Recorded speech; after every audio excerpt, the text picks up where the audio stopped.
Been coming here a while. I think I've known you 22 probably years. I told you some stories already about changing your diaper here at the drum show. Yeah, well, I mean, that was my mid-20s. It was a wild time. You were like 25. Yeah. So, Randy, you've always have some of the best stories here. I joked earlier this weekend that you're the mayor of this hall. But you're a well-loved part of this show, and I just wanted you were telling me about your first Ludwig kit. You started to tell me the story. You want to share that story, or let's tell us a story about drums. I think for a while I was hunting drums, and it seemed like every kit had a story behind it. Yeah. But I remember my first Ludwig kit I bought. I got a call. The guy says, "Are you the guy that buys drums?" That used to be a regular occurrence. Yeah, Are you the guy that buys drums? You buy drums. Yeah, and I said, "Yeah." I go, "What kind of drum set is it?" He goes, "I don't know, it's blue." And I said, "Blue drums are good, Yeah. And, so I said, "Can I come look at them?" He says, "Let me call you back." So he never calls me back. So I'm thinking, Yeah. About a month later he calls me back and he wants to sell the blue kit. And I go over to his house and he goes, "They're out in the garage." And he says, "My folks bought them for me when I was like a kid. And we played a party one time and that's all they ever got played.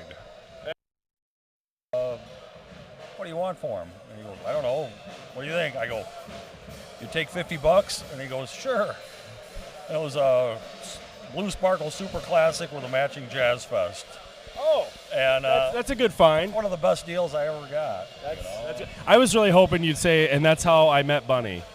How did I meet Bunny? Oh, I don't know that story. There's a guy bought an old painted drum head. Yeah. And a painted bass drum head, the whole bass drum with the head on it. I wanted it just because it looked so cool. Yeah. And he sold it to Bunny. So through mutual friends, I got a hold of Bunny and started talking about that bass drum and other drums. Pretty soon we're running up and down the road, going into Chicago and Milwaukee and looking for drums in basements of old music stores. That's cool. How long ago was that? 35 years ago. Oh my God. Yeah. I wasn't married yet, Yeah, I know you guys have been selling, running a booth here. We did the very first drum show, which was the one up in South Beloit, or Beloit, I guess. Yeah. And before me. So, yeah, it was a real. Rob was actually a vendor at that show, and we met some of these guys for the first time. Chuck Scalia was there. We could talk to Chuck earlier today. Yeah.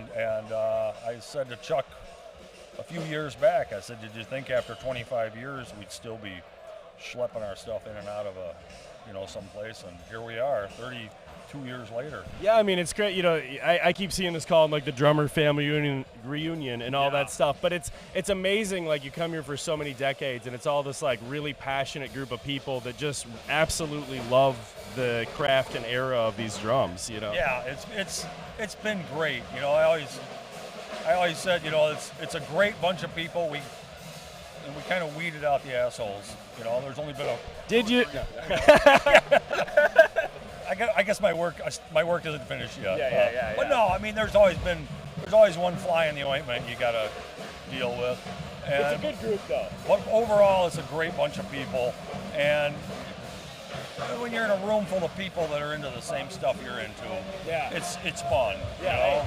I told everybody before we came, this is where everybody in the world that absolutely loves drums to the level where everyone in their life is sick of hearing about it. Yeah. This is where they all come, and everybody, you could just get it all out. Yeah, I mean, I've met, my friend Lou, one of my best friends. We met through the drum show. Yeah. And a lot of these guys here, guys stay over to the house, and we have a little get together before the show starts, and it's been great. Yeah. It's Christmas for drum nerds, is what it is. And it's just like I always just kind of feel like I'm back home in the industry, and I come here. I took a couple years off, and it was really cool to walk in, and after 4 years to see people's face light up and be like, "Hey, why is your hair that way?" That's the first thing they notice, that hair. I don't get it. Every one of you guys tried to sell me a purple drum kit, including you. opportunity and everything. Exactly. You try to figure out your avenue to. Yeah, it's everybody has all the biggest collections here, some of the coolest stuff. It's just always cool to see whatever's here, or watch you guys sell a drum kit to someone else, and then next year it's in their booth and they're trying to sell it to somebody else. Yeah, that's. I've had drums come back to me. I'll fix up a kit and sell it, and then somebody will call me and they'll go, "Hey, I took in some drums at my shop or something like that." I'll go there. I'll like, "This used to be mine." Yeah. This used to be mine. Yeah, this is really cool. I love this big bass drum. I don't know if this is yours or Bunny's. This is mine. What a beautiful pair of drums. Yeah. You brought a lot of cool stuff. Do you have anything in particular super excited about, or you already sell everything? Fortunately, we missed. I had a Duco Radio King kit, and I just sold the early 40s, late 40s, I guess. Ludwig and Ludwig kit.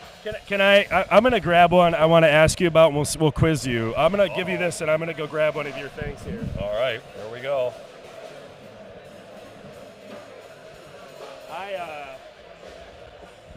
You want to hold this? I don't know what your background and knowing about this stuff is, but I feel like this is one of those drum companies that like people have never heard of, and it's just so bizarre. People haven't, and you hear it pronounced wrong all the time. Okay, well, I always call it Trixon. Trixon. Yeah, See, whatever. I'm wrong. I'm in that camp. Maybe there's, maybe there's a German pronunciation of it, but I don't know. Were they German? Yeah, they're in Germany. See, I don't even know. Real experimental stuff. They did the conical shaped drums. Yeah, they did the. One side was bigger. Like that was the. What do they call that? A Speedfire kit, where it's like a large radius and a small radius on the bass drum. Yeah. And the heads are specific front and back heads. And they weren't all round. I mean, they were right. like some of them were like ovals, like flattened just the bass drums were and then the other ones are, like I say, conical shaped. Yeah, the batter side's 20 and the front head is 16. Oh, wow. And beach shells, and the thing is, they play great. Yeah. And you see some similarities between these and the sonars from the 60s. That Same makes kind sense. of shells, fine metric threads on the, and they're great drums. And this one, I wish I had the whole kit to go with this drum. I feel like that finish is smoking a cigarette and yelling at its kids somehow, but it's a really cool looking finish. Gold Croco. Gold Croco. They have a red Croco, a silver Croco, a blue Croco, which I have. Yeah. And, what years were they in business? Yeah, the 60s. 60s. That was the kind of really the heyday for all music manufacturers. The Beatles come out and everybody wanted to be a musician, so everybody was selling stuff. Like crazy, from the cheap stuff to the good stuff. Yeah, well, awesome. Well, hey, Randy, I appreciate talking to you. Always a pleasure to see you, man. Always